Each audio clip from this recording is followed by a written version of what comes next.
எபிரேயர் 6ஆம் அதிகாரம் 14வது வசனம், நிச்சயமாக நான் உன்னை ஆசீர்வதிக்கவே ஆசீர்வதித்து உன்னை பெருகவே பெருக பண்ணுவேன்.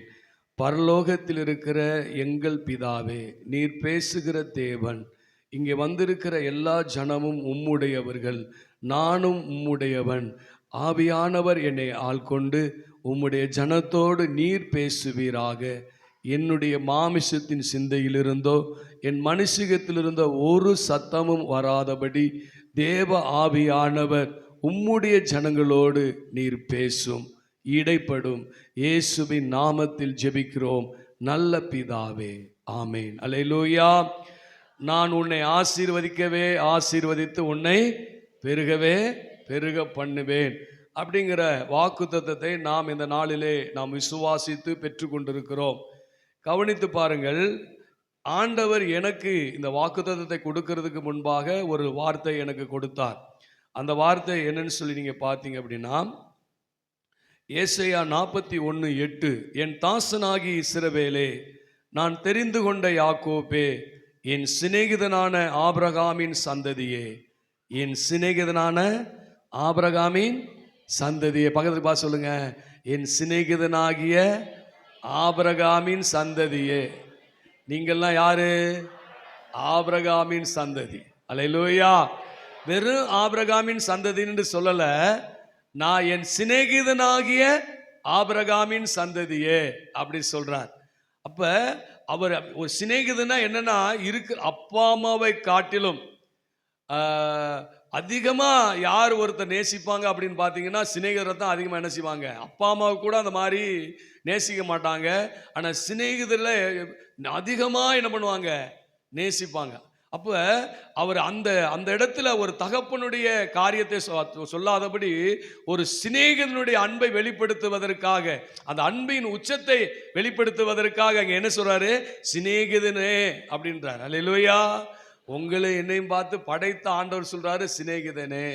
பக்கத்துக்கு பார்த்து சொல்லுங்க, உங்களை யாருக்குமே உங்களை பிடிக்காம இருக்கலாம், உங்களுக்கு ஒரு ஃப்ரெண்டு கூட இல்லாம இருக்கலாம், உங்களுக்கு நல்ல ஃப்ரெண்ட் இருக்கார். அல்லேலூயா. ஆண்டவராக இயேசு உங்களுக்கு நல்ல ஃப்ரெண்டா என்ன செய்யறாரு, இருக்கிறார். ஒரு இடத்துல சொல்றாரு சகோதரன், மூத்த சகோதரன். அவர் நம்மளுக்கு என்னவா, மூத்த சகோதரன் அப்படின்றார். அப்ப இந்த இடத்துல பார்க்கிறோம், அவர் சொல்லுகிறார், நீ இந்த என் சிநேகிதனாக ஆபிரகாமின் சந்ததியே. இந்த ஆபிரகாமின் சந்ததியே அப்படி சொல்லும்போது, இந்த ஆபிரகாமை எதுக்கு தேர்வு செய்தார் என்றால், தன்னுடைய சந்ததியை உருவாக்க, தன்னுடைய ஜனத்தை உருவாக்க, தன்னுடைய ஜனத்தை ஒரு பெரு சந்ததியாக இந்த தேசத்தை ஆளும்படி, இந்த உலகத்தை ஆளும்படி தான் அவர் ஆபிரகாம் என்ன செய்றாரு, அழைத்து கொண்டு வருகிறார். அப்ப ஆபிரகாம் என்றாலே நாம் புரிந்து கொள்ள, திரளான ஜாதிகளுக்கு நீ தகப்பனாவாய், நீ திரளான ஜாதிகளுக்கு என்னவாய், தகப்பனாவாய். அப்படின்னா ஒரு பெருக்கத்தை இது காட்டுகிறது. எதை காட்டுகிறது? பெருக்கத்தை காட்டுகிறது. நீங்க அதிகமா நீங்க பாத்தீங்கன்னா, ஆபிரகாமுக்கு இந்த வானத்தின் நட்சத்திரத்தை பாரு, கடற்கரை மணலை பாரு, பூமியின் தூளை போல உன் சந்ததி என்ன செய்வேன், பெருக பண்ணுவேன். வானத்தின் நட்சத்திரத்தை போல உன் சந்ததியை பெருக பண்ணுவேன். கடற்கரை மணல் தானே என்ன குடும்பம், அது போல உன்னை என்ன செய்வேன், நான் பெருக பண்ணுவேன் அப்படி சொல்றார். அப்ப இது ஒரு பெருக்கத்தின் ஆசீர்வாதத்தை குறிக்கிறது. அதனாலதான் இந்த வசனத்துக்கு இணையா இருக்கிற ஒரு வசனத்தை நான் என்ன செஞ்சிருக்கிறேன், எடுத்து இங்க நான் உங்களுக்கு சொல்லி இருக்கிறேன். அப்ப கண்டிப்பா கவனிங்க, நம்மளை நிச்சயமாகவே அவர் நம்மளை என்ன செய்வாரு, ஆசீர்வதிப்பார். நாம் 1ஆம் தேதி, அந்த 1ஆம் தேதி இரவிலே வாக்குத்தத்த கூட்டத்தில் நாம் ஆபிரகாமின் சந்ததியா அப்படிங்கிறத நான் உங்களுக்கு சொன்னேன்.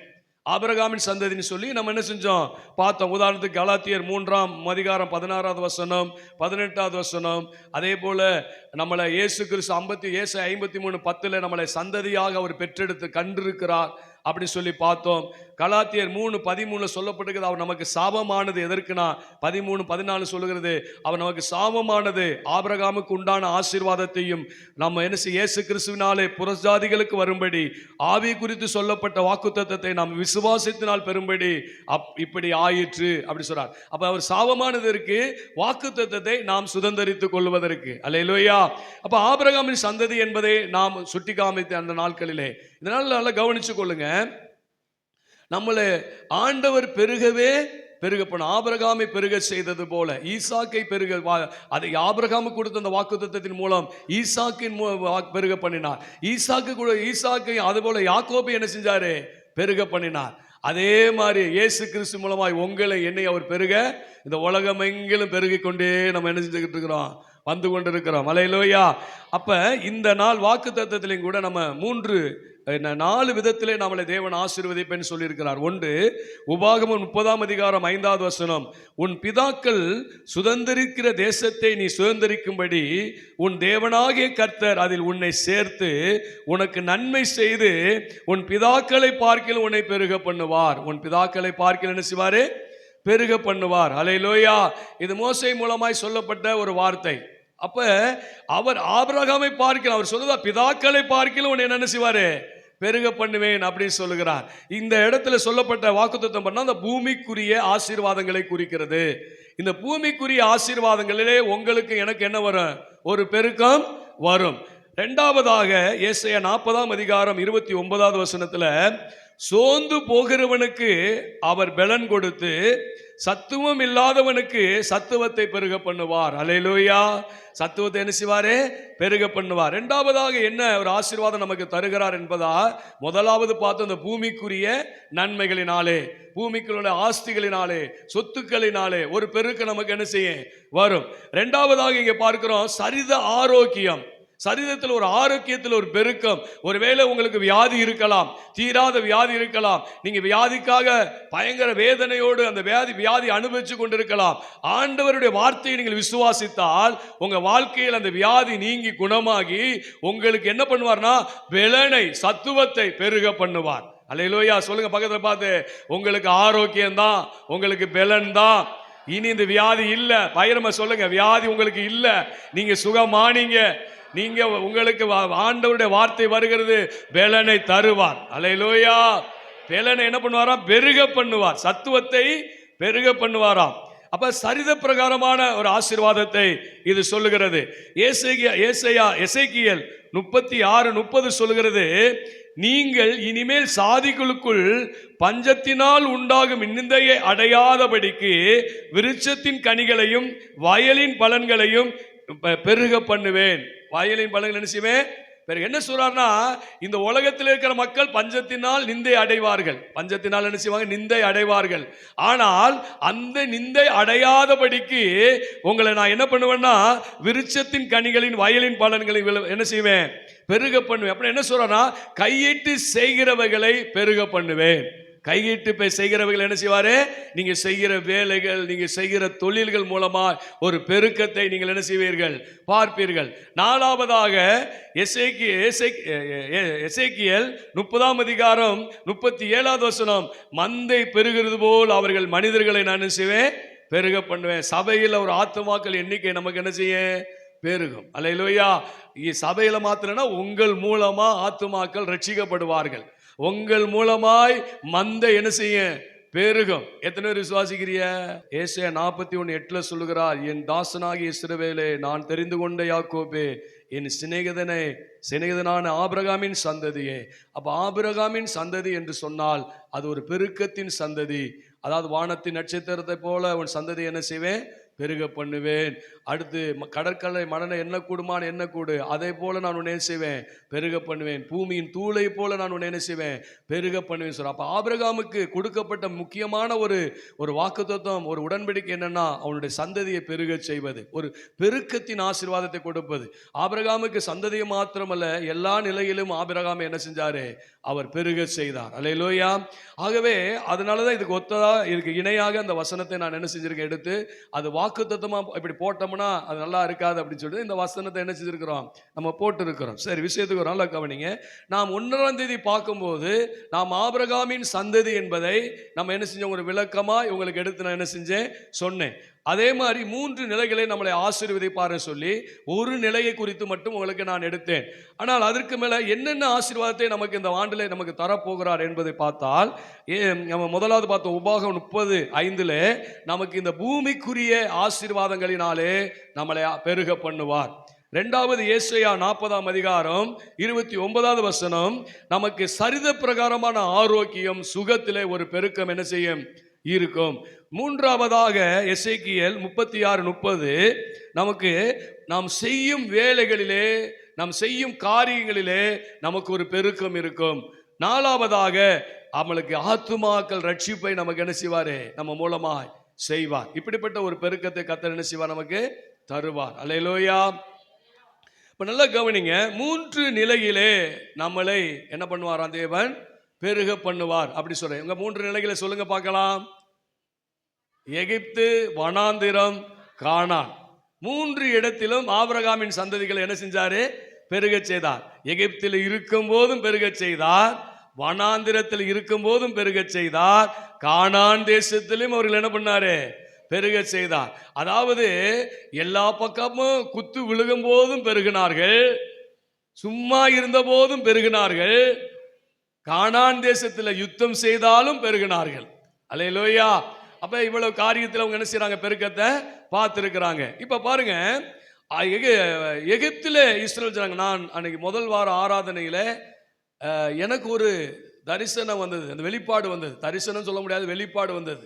அவர் இங்கே தான் அந்த நபர் இருக்கார். நான் இன்னைக்கு கூப்பிட்டு சொல்லவே இல்லை இதுவரை அவர் யாருக்கு அந்த வெளிப்பாடு வந்துச்சு நான் நினைச்சல சொல்லலை. நல்ல தற்சுரூபமா அவர் நல்லா எனக்கு ஆண்டவர் காமித்தார். அவர் நின்று என்ன பண்றாருன்னா பயங்கரமா பிரயாசப்படுகிறார். ஆனா என்னதான் அவருக்கு பலனை பார்க்கிறாருன்னு அப்படின்னு பார்த்தா, இந்த காட்டுக்கருவ முள்ளு போல இல்லை அந்த முள்ளு, அது ஈக்கி ஈக்கி அப்படி நீட்டி நீட்டி என்ன செய்ய அந்த முள்ளு, அது பார்க்கறதுக்கே அது எப்படி சொல்றதுன்னு எனக்கு தெரியல. அந்த முள்ளை பார்க்கும்போது அந்த முள்ளு பூரா இவரை நோக்கியே நிக்குது. எல்லாம் அந்த முள்ளு பூரா என்ன செய்யுது, நோக்கி நிக்குது. ஆனாலும் போராடி போராடி என்ன செய்யறார், முன்னாக்கி போய்கிட்டே இருக்கிறார். ஆனா பலனெல்லாம் முள்ளாதான் என்ன செய்யுது இருக்கு. அப்ப அவனுடைய வாயின் வார்த்தையை, அவன் வாயில என் வார்த்தையை சொல்ல சொல்லு, அந்த வார்த்தை வாயிலிருந்து புறப்படும் போது என்ன நடக்குமோ அதை காமிச்சார். அந்த வார்த்தை அப்படி சொல்ல சொல்ல என்ன ஆகுதுன்னா, முன்னே இருக்கிற அந்த முள்ளெல்லாம் அப்படியே ஒண்ணும் இல்லாம பஸ்மமாகுது. அதுக்கு பின்னாடி நல்ல பலனுள்ள விளைச்சலுள்ள ஒரு பசுமையான ஒரு வயல் நிலத்தை என்ன செய்றாரு, காமிக்கிறார். அப்ப அந்த நபர் என்ன செய்றாரு, கஷ்டப்படுகிறாரு, பிரயாசம் பண்ணுகிறார். அவர் பலத்துல, நம்ம பலத்துல ஓடி ஒரு பிரயோஜனம் செய்ய முடியாது, பெருக முடியாது. அவர் பலம் நமக்கு இருக்கணும். பாருங்க, எகிப்தில இஸ்ரவேல் ஜனங்கள் எப்படி இருந்தாங்க அப்படின்னா பயங்கரமா கஷ்டப்பட்டாங்க. யோசேப்பு அறியாத ராஜா வந்த பின்னாடி அவங்க பயங்கரமா கஷ்டப்பட்டாங்க, பயங்கர உபத்திரப்படுத்தப்பட்டாங்க, வேதனைப்படுத்தப்பட்டாங்க. அவங்க உயிரையே கசந்து கொள்ளுகிற அளவிற்கு, உயிரையே வெறுக்கிற அளவிற்கு அவருடைய உபத்திரம் என்ன செஞ்சு மேலோங்கி நின்றது. அவங்களுடைய வாழ்க்கையில எதுக்குடா வாழ்றோம் அப்படின்னு கூட அவங்க என்ன செஞ்சுட்டாங்க, போயிட்டாங்க. அவர் சொல்லும்போது சொல்றாரு, அவங்க உபத்திரவம் என் கூக்குரல் சத்தம் எங்க வந்துச்சு, நான் கேட்டேன் அப்படின்றார். அப்ப தேவனுடைய கேட்கிற அளவுக்கு உபத்திரம் பெருக்கம் என்ன செஞ்சு இருந்தது. அப்ப மோசையை கொண்டு சந்தித்து மோசையை கொண்டு வந்து என்ன செய்யறாரு, அவங்கள விடுதலை ஆக்குறார். இப்ப பாருங்க, அங்க உழைத்த உழைப்புக்கு பலனுக்கு எந்த ஒரு சம்பளமோ எந்த ஊதியமோ அவங்களுக்கு என்ன செய்யப்படல, கொடுக்கப்படல. அவங்கள ரொம்ப உழைப்புக்கேற்ற வருமானத்தை கொடுக்காதபடி கசக்கினார்கள். ஆனால் வெளியே வரும்பொழுதோ பொன்னும் வெள்ளியும் உடைய பெருக்கத்தோடு என்ன செஞ்சாங்க, வந்தாங்க. அல்லேலூயா. உங்களுடைய வாழ்க்கையில எகிப்தை போல உங்களுக்கு உபத்திரம் இருக்கலாம், வேதனை இருக்கலாம், கண்ணீர் இருக்கலாம், வாழ்க்கையை கசந்து போயிருக்கலாம். ஆனால் ஆண்டவர் உங்களுக்கு சொல்ல, நல்லா கவனிங்க, அதே உபத்திரவத்தின் குகைக்குள்ள வைத்து உங்களை தூக்கி எடுத்து பொன்னோடு பொருளோடு எப்படி இஸ்ரவேலர்கள் வெளியே கொண்டு வந்தாரோ அதே போல ஒரு பெருக்கத்தின் ஆசீர்வாதத்தை என்ன செய்வாரு, தருவார். ஐயோ எனக்கு இப்படி உபத்திரம் இருக்கிறே, இப்படி வேதனை இருக்கே, இப்படி கண்ணீர் இருக்கே, நீங்க என்ன செய்யக்கூடியதுல கலங்க வேண்டிய அவசியம் இல்லை. அவர் எகிப்தில் நாம் இருந்தாலும், வேதனையில் நாம் இருந்தாலும், ஒரு வழியும் தெரியாமல் இருந்தாலும் கர்த்தர் நம்மளை ஆசீர்வதிக்கிற தேவன். அல்லேலூயா. ஒரு உதாரணத்துக்கு ஒரு சம்பவத்தை நான் அன்னைக்கு ஒரு சம்பவத்தை சொன்னேன், இன்னைக்கு ஒரு சம்பவத்தை நான் உங்களுக்கு சொல்லுகிறேன். பாருங்க, இந்த 3 நிலைமை, அதாவது எகிப்து, வனாந்திரம், கானான், இந்த 3 வழிகளிலும் இந்த நான் சொல்ல போற சம்பவத்தில் ஆசீர்வதிக்கப்பட்டவர்களை நீங்க பார்க்கலாம். பாத்தீங்கன்னா, ஒரு வீட்டில் அவன் ஒரு செல்ல பிள்ளையாக வளர்க்கப்பட்டான். அவன் முக்கியத்துவம் கொடுக்கப்பட்டு வளர்க்கப்பட்டான், கனப்படுத்தப்பட்டு வளர்க்கப்பட்டான். அந்த தகப்பனுக்கு மிக உயிரை போல பாவித்து வளர்க்கப்பட்டான். அவன் இல்லைன்னா நான் செத்துட்டேன் அப்படி சொல்ற அளவுக்கு தகப்பன் பிள்ளைக்குள்ள ஒரு அன்பு. அப்படிப்பட்ட ஒரு அன்பிலே அவன் ஒரு செல்ல பிள்ளையாக வளர்ந்து வந்தான். திடீர்னு பார்த்தீங்கன்னா அவனை ஒருத்தர் கடத்திட்டு என்ன செஞ்சுட்டாங்க, போயிட்டாங்க.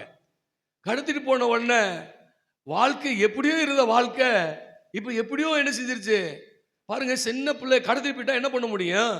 கடத்திட்டு போய் அவங்க என்ன பண்ணிட்டாங்க, ஒரு அந்நிய தேசத்துல ஒரு அடிமையை போல அவன் வாழ வேண்டிய நிலைமை. அவன் வயதுக்கு மிஞ்சின வேலைகள், அவனால செயல்பட முடியாத அவனுக்கு பாரங்கள், பலவிதமான உபத்திரவங்கள், வேதனைகள் அவனுக்கு கொடுக்கப்பட்டது. அவன் அதன் மத்தியில, ஆனா அவன் கடவுளை அறிந்தவன், தேவனை அறிந்த ஒரு சின்ன வயதா இருந்தாலும் தேவனை பற்றி நல்லா அறிந்திருக்கிறவன். தன் தேவன் யாரு, தன் தேவன் எப்படிப்பட்டவர், அவர் எப்படிப்பட்ட சூழ்நிலையில் நம்மளை காப்பாற்றுவர், எல்லாவற்றையும் அவன் அறிந்திருக்கிற ஒரு வாலிப பையன். எல்லாமே அவனுக்கு என்ன செய்து தெரிந்தவன். இப்ப அந்த உபத்திரவத்திலும் அந்த வேதனையிலும் நம்மளால வாழ முடியாது, நம்ம கஷ்டம் அவ்வளவுதான் முடிஞ்சு அப்படின்னு அவன் என்ன பண்ணல, சிந்திக்கல. அவன் தேவனோடு என்ன செஞ்சானா, இருந்தான். எப்பொழுதும் தேவனோடு நடக்கிறவனா இருந்தானா, தேவனோடு உறவாடுகிறவனா இருந்தானா. எதன் மத்தியில? உபத்திரவத்தின் மத்தியில, பாடுகள் மத்தியில, கண்ணீரின் மத்தியில. சரிங்களா? வீண் பழி சுமத்தப்பட்டார்கள், அவமானப்படுத்தப்பட்டான், எல்லாம் போட்டு சிறைச்சாலையில் கடைசி ஒன்று நினைச்சிட்டாங்க, போட்டாங்க சிறைச்சாலையில் ஒன்று நினைச்சிட்டாங்க, அடைச்சிட்டாங்க. பூரா வாழ்க்கை பூரா இப்ப எகிப்து தான் அவனுடைய வாழ்க்கை பூரா. கிட்டத்தட்ட அவனுடைய வாழ்க்கை 13 வருஷம் ஒரு எகிப்தை போல, ஒரு வனாந்தரத்தை போல அவன் வாழ்க்கை என்ன செஞ்சுக்கிட்டு இருக்கு, போய்கிட்டே இருக்கு. வாழ வழி இல்லாத ஒரு நிலைமை. சரிங்களா? உழைப்புக்கு ஏற்ற பிரயாசத்தை பார்க்க முடியாத ஒரு நிலைமை, உழைக்க முடியாத வயசுல உழைப்பு, வேலை பழுவு, இப்படி அவனை சக்கையாய் பிழிந்த நிலைமைகள் உண்டு. அவன் வாழ்க்கையில கொஞ்சம் எந்திரிப்பான், டபக்குன்னு விழுந்துருவான், கொஞ்சம் எந்திரிப்பான், டபக்குன்னு விழுந்துருவான். இந்த மாதிரி சூழல் மாறி மாறி கடைசியில் சிறைச்சாலையில் அவன் என்ன செஞ்சான், அடைக்கப்பட்டான். சிறைச்சாலையில கூட நம்ம கதை முடிஞ்சு போச்சு அப்படின்னு என்ன செய்யல, வீண் பலி சுமத்து சிறைச்சாலை என்ன செஞ்சாங்க, போட்டாங்க. அப்ப சிறைச்சாலை என்பது எங்க பக்கம் போக முடியாது, இது ஒரு எகிப்து தான். சரிங்களா? அப்ப இந்த எகிப்தும் மாறி வனாந்தரம் ரெண்டும் வரும், ரெண்டும் அவனோட வாழ்க்கையில வந்துகிட்டே இருக்கு. கடைசியில பாருங்க, அவன் கர்த்தரை மட்டும் விடல, கர்த்தரோடு அவன் என்ன செஞ்சானா, அவன் இருந்தான். கர்த்தரோடு நீங்க இருந்தினா உங்களுடைய காரியங்களை அவர் என்ன செய்வாரு, வாய்க்க பண்ணுவார். காரியங்கள் என்ன செய்வாரு, வாய்க்க பண்ணுவார். அவன் இப்படி கர்த்தரோடு இருக்கிறதுனால அவனுக்குள்ள ஒரு விசேஷித்த கிருபை இருந்தது. என்ன கிருபை இருந்ததுன்னா, வெளிப்பாடு பெறவனா இருந்தான், வெளிப்பாடு சொல்லுகிறவனா இருந்தான், இப்படி தரிசனங்களை காண்கிறவனா இருந்தான், சொப்பனங்களை காண்கிறவனா இருந்தான், சொப்பனத்துக்கு அர்த்தம் சொல்லுகிறவனா இருந்தான். எப்ப எங்க இருக்கும்போது, சிறைச்சாலையில் இருக்கும்போது அப்படித்தான் இருந்தான். சரிங்களா? அவன் ஒரு உபத்திரவத்துல வேதனையில அடிமையா இருக்கும்போது அப்படித்தான் இருந்தான். ஆனா அவனுடைய வாழ்க்கை கர்த்தரோடு இருந்த போது அவன் அதை சார்ந்து வாழ்ந்து கொண்டே வரும் பொழுது திடீர்னு அவனுடைய வாழ்க்கையில அவனுக்கு கொடுத்த அந்த வெளிப்பாடே அவன் தேசத்தின் அதிபதியாய் மாறுவதற்கு அவனுக்கு காரணமாய் மாறிவிட்டது. அல்லேலூயா! அவன் உபத்திரவத்துல துவண்டு போகல, அவன் வனாந்திரத்துல துவண்டு போகல. அவனுக்கு வனாந்திர வழிகள் இருந்தது, அவன் எகிப்து வழிகள் இருந்தது, எகிப்தின் பாவ சந்தோஷமான வாழ்க்கையிலும் இருந்தது. ஆனா எதிலையும் அவன் என்ன செய்யல, சோர்ந்து போகவே இல்லை. நல்லா கவனிங்க, உங்களுடைய வாழ்க்கையில உபத்திரம் வருது, பாடுகள் வருது, ஐயோ நான் சோர்ந்து போயிட்டேன், அப்படி இல்ல. கர்த்தருடைய வார்த்தை நம்மளை உயிர்ப்பிக்க கூடியதா இருக்கிறது. கர்த்தருடைய வார்த்தை நமக்கு ஜீவனாக இருக்கிறது. கர்த்தருடைய வார்த்தை எந்த நிலைமையில நீங்க சொல்லி பாருங்கள், அது உங்களை உயர்த்தும், அதை உங்களை மேலாக்கும், அது ஒருபோதும் உங்களை கீழாக்காது. அல்லேலூயா! கர்த்தருடைய வார்த்தையை எதுக்கு அதை அனுப்புகிறாரோ அதை தான் செய்யும். அந்த வார்த்தை சும்மா திரும்பாது. என் நாவிலிருந்து ஒரு வார்த்தை புறப்படுமானால் அந்த வார்த்தை சும்மா என்கிட்ட திரும்பி வராது, அது நிறைவேற்றி விட்டு தான் திரும்ப வரும். அது என் கண்கள் பார்க்கும். அல்லேலூயா! அவன் கர்த்தரோடு இருந்து உறவாடி கொண்டே இருந்தான். அவன் வாழ்க்கை தேசங்களின் அதிபதியாய் மாறிடுச்சு. உங்களையும் தேசங்கள் அதிபதியாய் மாற்றும். அல்லாஹ்வுடைய கர்த்தரோடு நீங்க இருக்கணும், அதான் ரொம்ப முக்கியம். கர்த்தரோடு இருக்கிறனா கர்த்தருடைய நினைவிலே இருப்பது, கர்த்தரை சோதனம் பண்ணிக்கிட்டே இருப்பது, கர்த்தருடைய வார்த்தையை சிந்திக்கிட்டே இருப்பது. நீங்கள் இப்படி செஞ்சு பாருங்க, உங்க வாழ்க்கையில ஒரு உயர்வு என்ன செய்ய வரும். சரிங்களா? அவனுடைய வாழ்க்கையில எல்லா நிலைமைகளுமே வந்துச்சு. ஆனா அவனை அழிக்கவே இல்லை. ஒரு அனாதையாக்கப்பட்ட நிலைமைகள் இருந்தது. எல்லாரும் கைவிடப்பட்ட ஒரு நிலைமை இருந்தது. அவனை எல்லாரும் மத்தியில் அசிங்கப்படுத்துகிற ஒரு நிலைமை வந்தது. அவமானப்படுத்துகிற நிலைமை அவனுக்கு வந்தது. எல்லாமே எப்பன்னா வயசான போன காலத்தில் இல்ல, ஒரு வாலிப வயசுல எதை அவனால சமாளிக்க முடியாதோ, எதை அவனால தாங்கிக் கொள்ள முடியாதோ, அப்படிப்பட்ட உபத்திரவங்களும் வேதனைகளும் அந்த வாலிபனுக்கு என்ன செஞ்சு வந்துச்சு. ஆனால் அது மத்தியிலா அவன் கர்த்தரோட இருந்தான். அவன் தேசத்தின் அதிபதியாய் மாறினான். அல்லேலூயா. இதை கண்டு கலங்கின. அதை பார்த்தீங்கன்னா படகுல போகும்போது அது கொந்தளிப்பு வரலாம், கடல் அலைகள் என்ன செய்யலாம், அடிக்கலாம், சுழல் காற்று அடிக்கலாம், புயல் காற்று அடிக்கலாம். ஆனா படகுல இருக்கிற ஒருவர் இருக்கிறார், அவருடைய வார்த்தையில் அது அமரும். அல்லேலூயா. அப்ப அவருடைய வார்த்தையில் அவர் அமருமானால் நம்ம வாயிலிருந்தும் புறப்பட்டால் அந்த வார்த்தையை என்ன செய்ய அது அமர பண்ணும். அல்லேலூயா. அப்ப இதன் மத்தியிலே நம்ம புயல் காற்று சூழ்நிலை நம்ம அப்புறம் என்ன பார்க்கணும்னா, சூழ்ந்து என்ன இருக்கு, நம்மளை சூழ்ந்து என்ன புயல் காத்து வருது, என்ன பிரச்சனை வருது, என்ன போராட்டம் வருது, அதைத்தான் நம் கண்கள் பார்க்குதே ஒழிய தேவனையோ, நம்ம அருகில் இருக்கிற தேவனையோ, நமக்குள் இருக்கிற தேவனையோ, தேவனுடைய வார்த்தைகளையோ வாக்குத்தத்தங்களையோ நம்ம என்ன பண்றதில்ல, கவனிக்கிறதே இல்லை. என்ன வெறும் பேப்பர். நான் முதலே சொன்னேன் பார்த்தீங்களா, இப்போ தான் வந்திருக்கீங்க ஒரு சிலர். நான் முதலே சொன்னேன், என்ன சொன்னேன், இந்த அட்டை கொடுக்கறது எனக்கே நம்பிக்கை கிடையாது. ஒரு சில வருஷங்கள் எல்லா சர்ச்சிலையும் கொடுக்குறாங்கப்பா, நம்ம கொடுக்கலன்னா நம்மளை ஏதாவது சொல்லுவாங்க அப்படின்னு சொல்லிட்டு இதை குறித்து ஒரு விழிப்புணர்வு எனக்கு இல்லை. ஆனால் ஒரு சில ஆண்டுகளுக்கு முன்னாடி ஒருத்தர் சொன்னாரு, எனக்கு கொடுத்த வாக்கு தத்தம் நிறைவேறினது அப்படின்னாரு. எனக்கு ஆச்சரியம் போச்சு, இது கொடுத்து நிறைவேறிச்சா அப்படின்னு. பாருங்க, எல்லாருமே நாங்கள் வாயினால வார்த்தை வசனத்தை சொல்லுங்கன்னா என்ன செய்யறாங்க, கிண்டல் அடிக்கிறாங்க. சில ஊழியக்காரர்ல கிண்டல் அடிக்கிறாங்க, வாயினால் அறிக்கை பண்ணு, என்ன அறிக்கை பண்ண நடந்துருமா அப்படின்னு. அதான் சொல்ல, நான் எதை நம்பி விசுவாசிக்கிறனோ அது என் வாழ்க்கையில் என்ன செய்ய நிறைவேறும். எனக்கு அதுக்கு பின்னாடி தான் இது மேல ஒரு நம்பிக்கை எனக்கு இருந்துச்சு வந்தது. பாத்தீங்கன்னா, இந்த நான் முதல் வாரம் அந்த 1ஆம் தேதி எல்லார் வீட்டுக்கு நான் போய் ஜெபித்துட்டு வருவேன். அப்படி போகும்போது இங்க இருக்கிறாங்க, அவங்க கூட இங்கே தான் இருக்கிறாங்க. சரிங்களா? நான் பொய்யெல்லாம் சொல்லலை, அவங்க இங்கே இருக்கிறதாங்க, அவங்களுக்கு மத்தியில் இருந்து சொல்றேன். ஆண்டவர் எனக்கு இந்த வருஷம் வாக்குத்தத்தத்தை எனக்கு நிறைவேற்றி கொடுத்தாருன்னு சொன்னாங்க. என்னடா இவங்க வாக்குத்தத்தத்தை என்ன வாக்குத்தத்தம் காட்டுங்க அப்படின்னு. அதுல கர்த்தர் மென்மேலும் ஆசீர்வதிப்பாரா என்னமோ இருந்துச்சு. அந்த வார்த்தையை பார்த்துட்டு, இந்த வார்த்தையின்படி உங்களுக்கு என்ன செஞ்சாரு அப்படின்னு சொன்னா, எனக்கு ஒரு கடனும் இல்லை. அவங்க சொன்ன வார்த்தை எவ்வளோ நெருக்கம். அந்த வருஷத்தின் ஆரம்பத்தில் ரொம்ப நெருக்கப்பட்டிருந்தேன், அதனால ரொம்ப வேதனைப்பட்டிருந்தேன். ஆனா இன்னைக்கு எனக்கு கடனே இல்லை. என்னை இந்த வார்த்தையின்படியே என்ன செஞ்சிருக்காரு, என்னை ஆசீர்வதித்திருக்கிறார். அப்ப இந்த வார்த்தையின் மேல எனக்கு ஒரு நம்பிக்கை இருக்கணும். இது கடவுளுடைய வார்த்தை, இந்த வார்த்தையின்படி எனக்கு என்ன செய்வாரு, அவர் நிறைவேற்றி தருவார். அந்த விசுவாசம் தான் என் வாழ்க்கையில் என்ன செய்ய நிறைவேற்றி கொடு. இந்த வருஷம் என்ன உங்களுக்கு வாக்குத்தத்தம் கேட்டா, அதுக்கு இப்ப பாருங்க, போன ட்ரிப் என்ன வாக்குத்தத்தமோ அதுக்கு அடுத்த லெவல் என்னவோ அதை கொடுத்துக்காரு உங்களுக்கு கையில. எப்படி அமைஞ்சிருக்கு பாருங்களேன் அந்த வாக்குத்தத்தை. அந்த அட்டையை நான் அடுத்த வாரம் உங்கள்கிட்ட கேட்டு வாங்கிட்டு நான் உங்களுக்கு என்ன செய்றேன், கரெக்டா சொல்றேன். நல்லா கவனிங்க. அப்ப நம்ம வாழ்க்கையில தேவனுடைய வார்த்தையின் மேலையும் தேவன் மேலேயும் நம்ம நம்பிக்கை இருக்குமானால், அது புயல் காற்றே வீசினாலும், அது சூறாவளியே அடிச்சாலும், எவ்வளவு பெரிய பிரச்சனை வந்தாலும் அது நம்மளை சேதப்படுத்துவதில்லை. அல்லேலூயா. எல்லா நிலையிலும் நம்ம தலை குனிவதும் இல்லை, நம்மளுக்கு அவமானமும் இல்லை, நம்ம நிந்தையும் இல்லை, நாம் சோர்ந்து போவதும் இல்லை. ஏனா கர்த்தருடைய வார்த்தை எனக்கு பெலன் செய்யக்கூடியதா இருக்கிறது.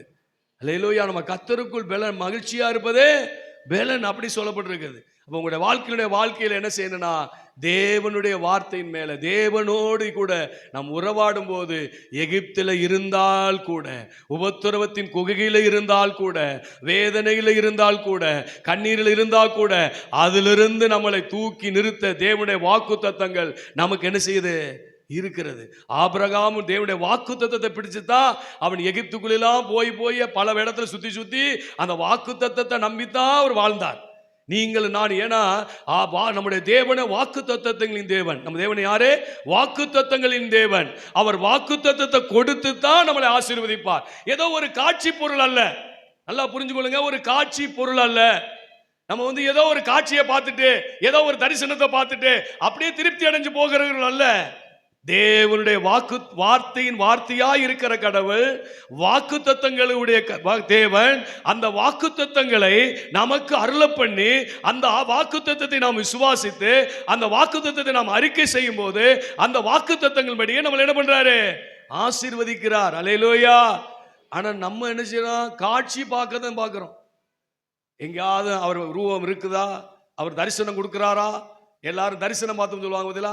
நான் இதை விளக்கி சொல்ல முடியாது. ஏன்னா இங்கே அது மாதிரி என்ன செய்யறாங்க? தரிசனம் பார்த்தோம், அதிலே பரவசமானோம் அப்படிலாம் நம்ம சொல்லிட்டு போக அப்படித்தான் நம்ம விரும்புகிறோம். அதனால நல்லா புரிந்து கொள்ளுங்கள். உங்களுடைய வாழ்க்கையில் என்னுடைய வாழ்க்கையில பெருக்கத்தை பார்க்க வேண்டும் என்றால் நமக்கு எகிப்து வரலாம், வனாந்தரம் வரலாம், அது நம்மளை ஒன்று சேதப்படுத்துவதில்லை. அல்லேலூயா. இரவாகிலும் வெயிலாகிலும் நம்மளை ஒன்று என்ன செய்யப்படாது? சேதப்படுத்துவதில்லை. அதனால இந்த புரிந்து நீங்கள் தேவனுடைய வாக்குத்தத்தத்தின் மேலே விசுவாசம் உள்ளவர்களாய் நீங்கள் இருப்பீர்கள் என்றால் உங்க வாழ்க்கையில நீங்கள் பெரிய காரியங்களை சாதிக்க முடியும். நான் செங்கோட்டில இந்த செய்தி இப்ப நான் பேசப்பட்டது செங்கோட்டில் நான் கொடுக்கவில்லை. ஆனா செங்கோட்டில் போகும்போது எனக்கு இதைத்தான் பேசுன்னு சொன்னார். அப்ப நான் அதையும் கூட இப்போ உங்களுக்கு சொல்லலாம்னு விரும்புகிறேன். பாத்தீங்கன்னா எரேமியா 31ஆம் அதிகாரத்தை எடுத்து நீ இதன் மத்தியில தான் இந்த எகிப்தை பத்தி நீ பேசணும் அப்படிங்கிற எண்ணம் எனக்குள்ள ஓடுந்துச்சு. எங்கன்னா ஒரு ரோட்ல இருந்து ஒரு காட்டுக்குள்ள பாதை இறங்குது பாருங்க, அதுல இறங்கணும்னு எனக்கு வந்துச்சு. நான் பார்த்தேன் போகும்போது அங்கே என்ன எரேமியாவே நம்மளை குத்துறது மாதிரியே இருக்கு. எல்லா வார்த்தை வசனமுமே ஒரு மாதிரி பயமுறுத்துறது மாதிரி இருக்கும். அங்கே போய் எடுத்து வாசிச்சேன். அங்க அந்த அதிகாரமே வித்தியாசமா எனக்கு இருந்துச்சு. அங்க ஒரு பொக்கிஷ மாதிரி இருந்துச்சு. நல்லா கவனிங்க. 70 வருஷம் ஜனங்கள் சிறையிருப்புல சிக்கிக்கிட்டாங்க. ஜனங்கள் சிறையிருப்புல என்ன செஞ்சிட்டாங்க? சிக்கி கொண்டாங்க. இப்ப இந்த 70 வருஷத்துல அவங்க ஊர் எப்படி ஆயிடுச்சுன்னு பாத்தீங்கன்னா, வீடுலாம் இடிக்கப்பட்டாயிடுச்சு, அவங்களுடைய அந்த தேசம் முழு தேவ ஆலயம் இடிக்கப்பட்டாயிடுச்சு, தோட்டங்கள் அழிக்கப்பட்டாச்சு, எதுவுமே இல்லை. அது மிருகங்கள் வாழக்கூடிய ஒரு இடமாக அது மாறிவிட்டது. சரிங்களா? நீங்க தீர்க்கதரிசன புத்தகத்தை எடுத்து வாசிங்கன்னா ஒவ்வொரு தேசத்தை குறித்தும் தீர்க்கதரிசனம் என்ன செஞ்சிருக்கு? சொல்லப்பட்டிருக்கிறது. ஆனா அந்த தீர்க்கதரிசனம் சொல்லப்பட்டபடியே அந்த தேசங்களுக்கு நிறைவேறி இருக்கிறது. இன்னைக்கு வரையும் அந்த தேசங்கள் அப்படியே பாலாவே கிடைக்குது, ஒன்றுமில்லாமல் என்ன செஞ்சிருக்கு? கிடைக்கிறது.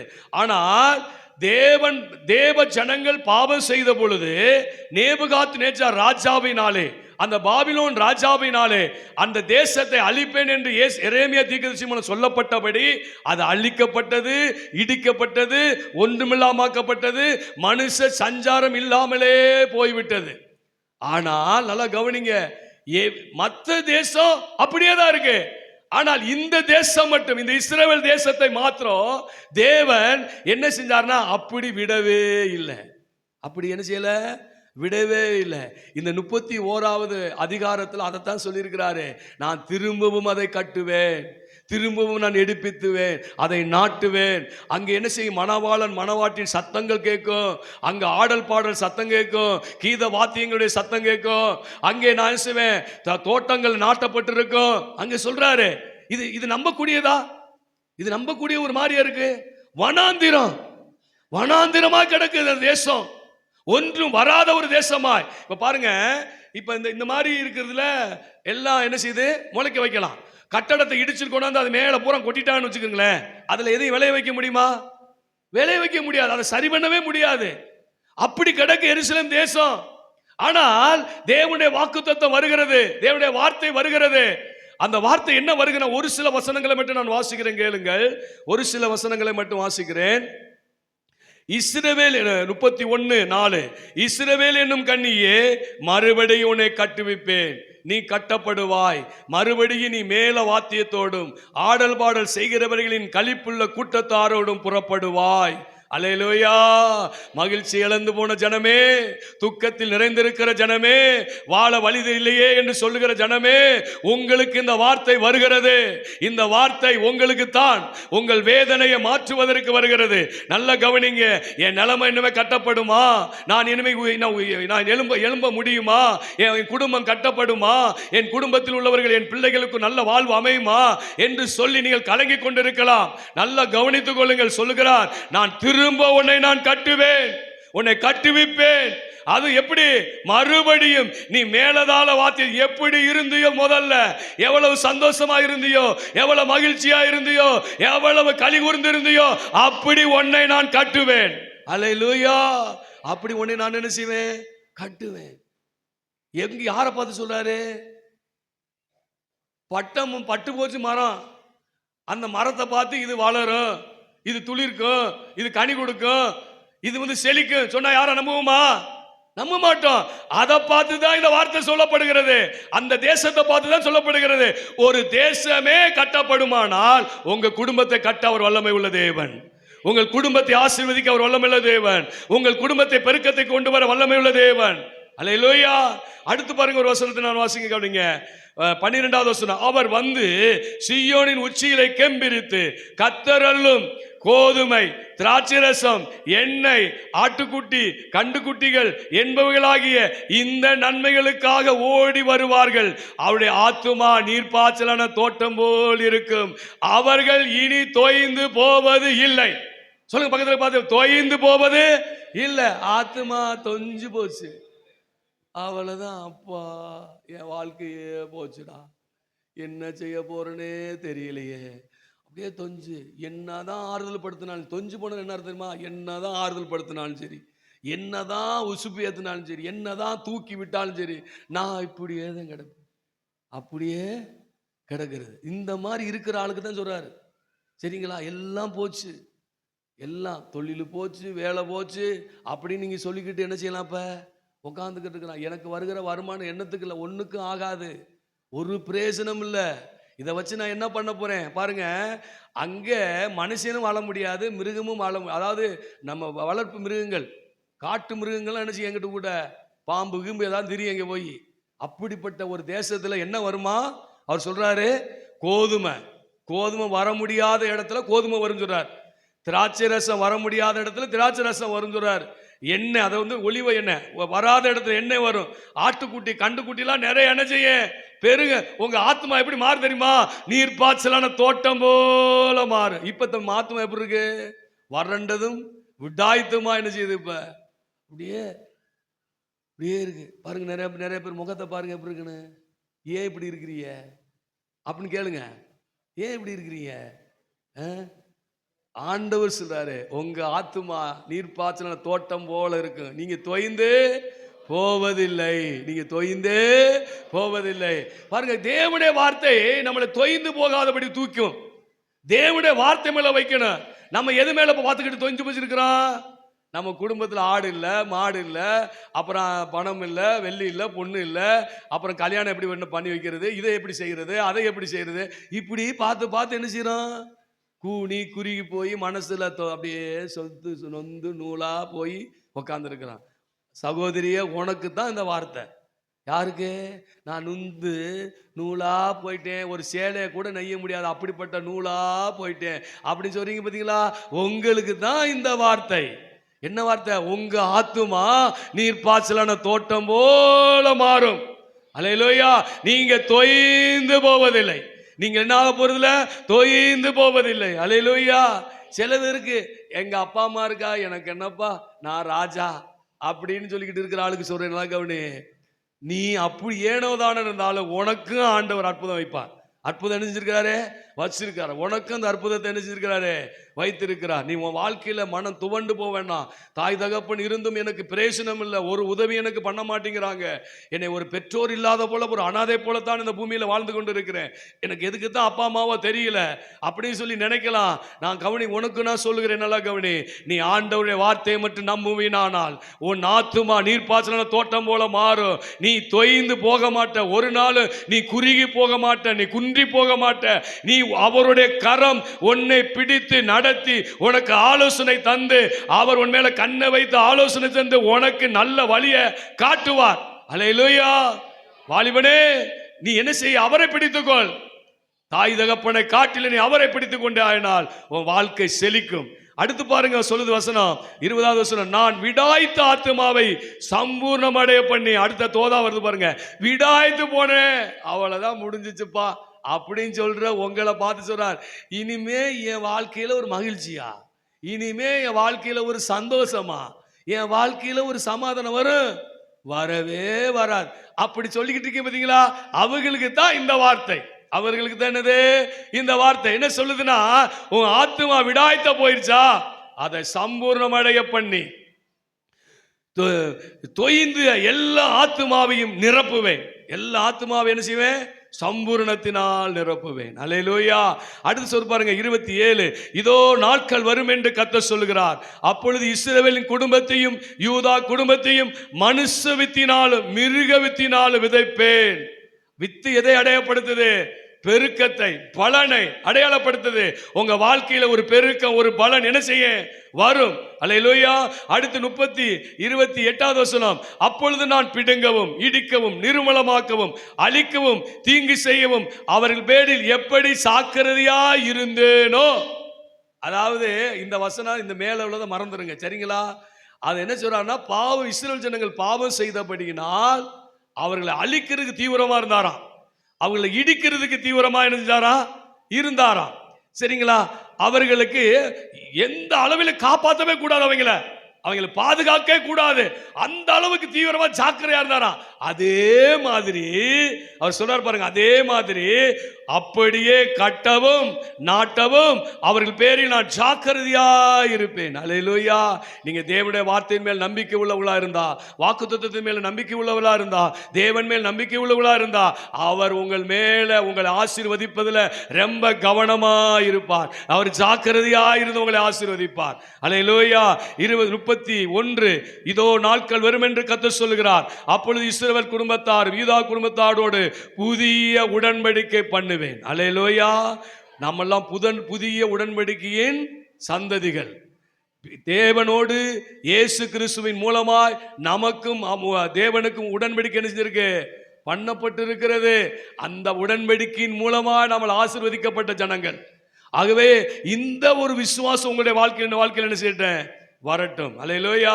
அதனால பாழாய் போன ஸ்தலத்தை நீங்க இன்னைக்கு போய் பாருங்க, இஸ்ரவேலை, ஒண்ணுமில்லாமல் போன இஸ்ரவேல் தேசத்தை இன்னைக்கு பார்க்க அவர் சூப்பரா என்ன செஞ்சிருக்காரு, மாத்தி வச்சிருக்காரு சாட்சியா. இன்னைக்கு உலகத்துக்கு அது சாட்சியா என்ன செய்யுது இருக்கு. அழிஞ்சு போன எந்த தேசமும் அழிவை ஏராளமாய் சந்தித்த ஒரு தேசம் இஸ்ரவேல் தேசம். இன்னைக்கு அழிவை சந்திச்சுக்கிட்டு தான் இருக்கு. ஆனாலும் அது ஒருவராலும் என்ன செய்யப்பட முடியல, அழிக்கப்பட முடியல. அந்த தேசத்தையே ஆபிரகாமுக்கு கொடுத்தேன், ஆபிரகாமுக்கு சந்ததிக்கு கொடுத்தேன், அந்த தேசத்தையே நான் தேவன் பாதுகாப்பார்னா, உங்களை என்னைய விலையேற பெற்ற இரத்தத்தினால மீட்கப்பட்டவர்கள், அவருக்கு சொந்த பிள்ளைகள், அவருடைய சந்ததி நாம், அவர் சிலுவையிலே அவருடைய சந்ததியை கண்ட ஜனம் நாம் ஆசீர்வதிக்கப்பட்ட ஜனம். நம்மளை விட்டுருவாரா? கை விட்டுருவாரா? கைவிட மாட்டார். வனாந்தரத்தை கண்டு பயப்படாதீர்கள், எகிப்தை கண்டு பயப்படாதீர்கள். உங்களுக்கு ஒரு கானான் தேசம் இருக்கிறது, உங்களுக்கு ஒரு செழிப்பான தேசம் இருக்கிறது, உங்களுக்கு செழிப்பான ஒரு ஆசீர்வாதம் இருக்கிறது. உங்களை மகிழ பண்ணுகிற நாட்கள் வந்திருக்கிறது, உங்களை பெருக பண்ணுகிற நாட்கள் வந்திருக்கிறது. அல்லேலூயா. ஆகவே நீங்கள் புரிந்து கொள்ள வேண்டும், தேவனுடைய வார்த்தையின் மேல நம்பிக்கையா இருந்தா கண்டிப்பா நீங்கள் பெருகுவீர்கள். கண்டிப்பா எல்லாவற்றிலும் என்ன செய்வீங்க, பெருகுவீர்கள். நல்லா கவனிங்க, உங்களுடைய வாழ்க்கையில சர்வ வல்லமையுள்ள தேவன் நம்மளை ஆசீர்வதிக்கிறவர், பல ஜாதி கூட்டமாய் நம்மளை பெருக செய்கிறவர், சரிங்களா? பழுகி பெருகிட செய்கிறவர். அவர் நம்மளை அப்படிப்பட்ட தேவனாய் இருக்கிறார். அதனால தேவனுடைய வார்த்தையின் மேல் விசுவாசம் வையுங்கள். அந்த வார்த்தையை எப்பொழுதும் வாயினாலே சொல்லுங்கள்.